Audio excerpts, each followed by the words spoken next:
parole est à Madame Cécile Untermaier pour le groupe socialiste et apparenté.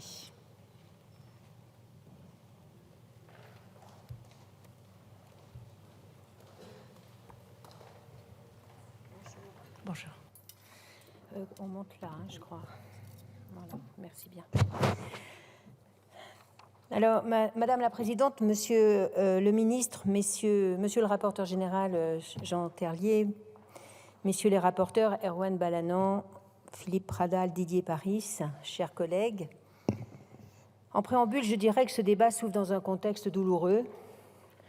Nos pensées vont bien sûr à ce jeune Naël de 17 ans, mais aussi aux forces de police et de gendarmerie et aux maires politiques de proximité qui nous rappellent aujourd'hui combien la proximité est essentielle et que c'est peut-être la leçon des événements actuels. Et ceci est valable pour la justice, dont l'indépendance ne doit pas signifier l'indifférence au territoire. Alors, en préambule de ce texte, je ferai 3 observations. La première, c'est que 73% des Français affirment que la justice fonctionne mal. Cette défiance est alarmante. La justice doit retrouver la confiance démocratique. Elle le doit puisque la fragilité d'un système judiciaire peut être le cheval de Troie d'un éventuel exécutif épris d'autoritarisme. Les régimes polonais et hongrois le démontrent en sévissant contre les minorités et en bafouant les principes les plus consubstantiels de l'état de droit. Notre rôle de législateur est d'engager ici la justice dans la voie d'une réforme systémique, de conserver l'équilibre avec une justice indépendante, dotée des moyens qu'elle requiert pour assurer sa mission. Nous devons aussi questionner l'intelligence artificielle, la justice digitale, l'informatisation du droit qui modifie l'élaboration de la loi.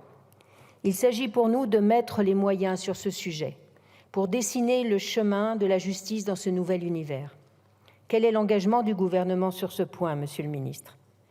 Nous examinons ici, en fin de texte, un projet de loi organique qui ouvre les voies d'accès à la magistrature. Nous voulons vous convaincre d'associer plus avant les universitaires et adopter des amendements de clarification dans l'exercice du juge et de déontologie à nos yeux essentiels. Sous réserve de ces avancées, nous trouverons ce texte plutôt bon.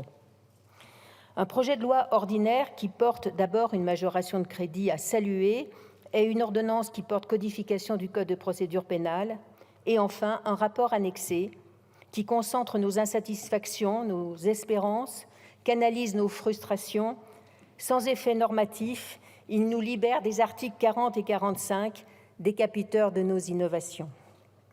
Alors, mon premier point, ça sera une réforme systémique appelée par Jean-Marc Sauvé, que je soutiens et qui implique la réforme, un budget, vous y répondez, par une augmentation substantielle des moyens budgétaires, une révolution numérique qui impose une réorganisation des services judiciaires et de la déconcentration, une poursuite de la collégialité en construisant une équipe autour du magistrat, associant l'existant, c'est-à-dire les greffiers, et en faisant appel aux forces vives du droit.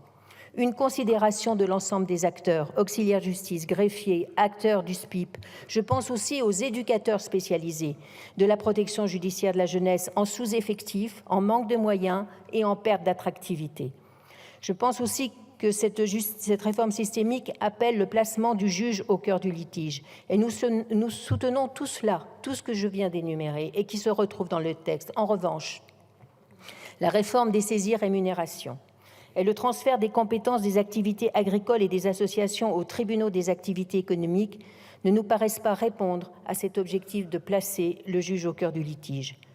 Pour ce dernier, pour le TAE, c'est une occasion manquée, nous semble-t-il, de fédérer les professionnels du droit et les sachants du monde de l'entreprise. Et pour la première, s'agissant des saisies rémunérations qui concernent les populations vulnérables, c'est finalement complexifier, voire ne plus permettre en réalité le recours au juge. En deuxième point, je dirais que c'est une réforme systémique qui ne doit pas oublier ses fondamentaux. Le premier, c'est une prison qui punit, bien sûr, et qui réinsère. 15 000 places de prison ne pourront pas être délivrées en 2027, malgré votre volonté. Les prisons resteront surpeuplées et perdurera un système aussi coûteux qu'inefficace, celui d'une usine à récidive dans laquelle les conditions sociales et psychologiques des 73 800 détenus se dégradent sous écrou.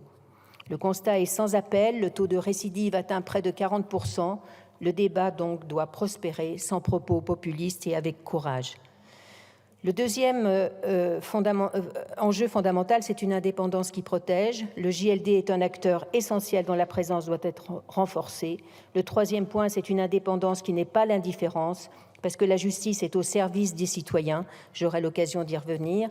Dans un contexte de colère, sachons retrouver les voies de la construction dans un débat apaisé et respectueux. Je vous remercie, Madame Untermaier. La parole est à